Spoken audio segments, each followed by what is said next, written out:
Bonjour à tous, ici Rodolphe Simoneau et je vous souhaite la bienvenue dans ce module 2 sur la mise en pratique du Kaizen. Alors dans ce cours numéro 12, je vais un petit peu anticiper sur le cours sur le module sur la résolution de problèmes. Donc dans ce cours numéro 12, on va voir un petit peu le lien entre Kaizen et résolution de problèmes, même si au travers des cours précédents, on a bien vu le lien étroit qu'il y a entre la démarche de Kaizen et la démarche de résolution de problèmes. Je voudrais juste préciser quelques éléments par rapport à ce concept, cette notion de résolution de problèmes. Alors la notion à laquelle je voudrais vous introduire et qu'on reviendra beaucoup plus en détail dans le module sur la résolution de problèmes, c'est que les problèmes que l'on identifie dans les entreprises, les problèmes quotidiens de l'entreprise, eh bien, ce sont des problèmes qui, de manière statistique, peuvent être résolus dans les trois quarts de manière très simple, de manière à 75%, ce qu'on a coutume de dire, 75% des problèmes, s'ils sont pris au moment où on les identifie, eh bien on se pose 5 fois la question pourquoi, on identifie l'amélioration à apporter, on apporte l'amélioration pour venir à l'encontre de ce problème, pour résoudre ce problème, et on n'entendra plus parler de ce problème. Et ce qu'on a coutume de dire, c'est que 75% des problèmes qui surviennent dans une entreprise, s'ils sont pris à ce moment-là, au moment où ils arrivent, eh bien avec des outils très simples et dans un temps très court, on est capable de les résoudre de manière durable. Et plus on va attendre, donc plus on va attendre que sans résoudre le problème, et bien plus ces problèmes vont devenir importants et plus les outils pour les résoudre vont être importants. Et donc, on va arriver dans un système dans lequel, dans les organisations où les opérateurs, les salariés ne sont pas incités à résoudre par eux-mêmes les problèmes, eh bien, à laisser passer les problèmes, eh bien, ce qui va se passer, c'est que les superviseurs vont récupérer les problèmes, ils n'ont pas été témoins du problème et vont avoir une idée biaisée du problème et n'ont peut-être eux-mêmes pas la capacité de mettre en œuvre une solution pour résoudre le problème parce qu'ils n'ont pas le temps, parce qu'on ne leur laisse pas l'opportunité. Et donc ça va remonter au manager et le problème va devenir un peu plus important à chaque fois et va être trafiqué, ou en tout cas moins bien compris de la part du manager qui lui est encore moins au courant de ce qui se passe concrètement sur le terrain. Ça va être reflété dans des paretos, ça va être classifié dans des catégories et finalement le petit problème initial se perd dans une catégorie sur un Pareto, sur une barre de Pareto sur laquelle on va, au bout d'un moment, quand la performance sera vraiment pas bonne, on va utiliser ce Pareto pour améliorer la cellule de travail et ce petit problème qui aurait pu être résolu à la base par l'opérateur, eh bien, on va se retrouver à devoir le résoudre par des plus gros projets avec ce qu'on appelle les projets Six Sigma, les projets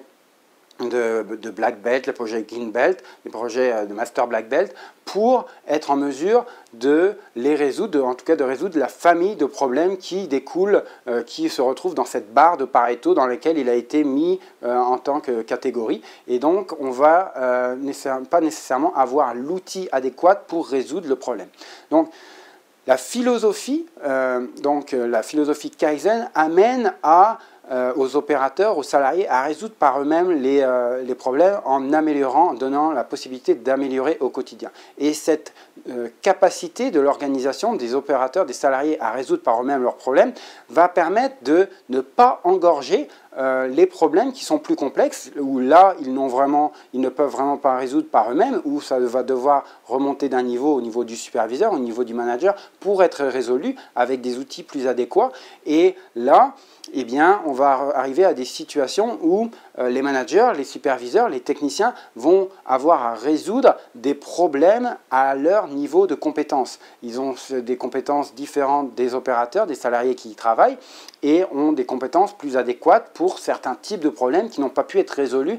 sur la ligne de production par le salarié, par l'opérateur.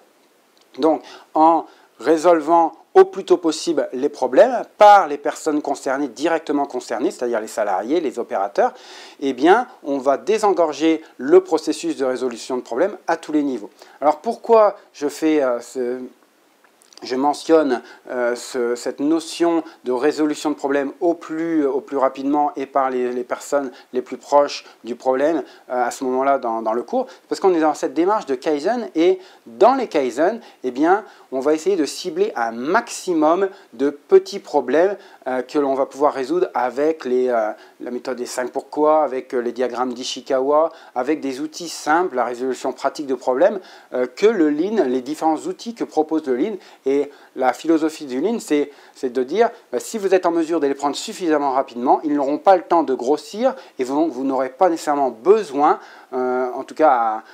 autant besoin de gros projets type Black Belt, type Green Belt, pour résoudre les problèmes de notre organisation, parce qu'on est en mesure de résoudre régulièrement, de manière systématique, par nos opérateurs, par nos salariés. Donc c'est vraiment le lien qu'il y a à faire entre cette philosophie Kaizen, donc participation des employés, participation des salariés à l'amélioration, et la démarche de résolution de problèmes, cette volonté à être capable, à comprendre que les problèmes, plus tôt ils sont pris, moins ils vont devenir problématiques, moins ils vont devenir endémiques pour l'entreprise, et ne nécessiteront pas à ce moment-là, s'ils sont pris suffisamment tôt, ne vont pas nécessiter un marteau pour écraser une mouche, ni plus ni moins. Donc c'est vraiment la philosophie sur laquelle on va revenir dans le module sur la résolution de problèmes, mais à laquelle je voulais vous introduire et de vous dire clairement que les problèmes que vous vivez au quotidien dans votre entreprise, eh bien, au moins 3 sur 4 peuvent être résolus par les salariés, par les opérateurs directement concernés, s'ils le résolvent, s'ils ont l'opportunité surtout de le résoudre dès que ce problème survient.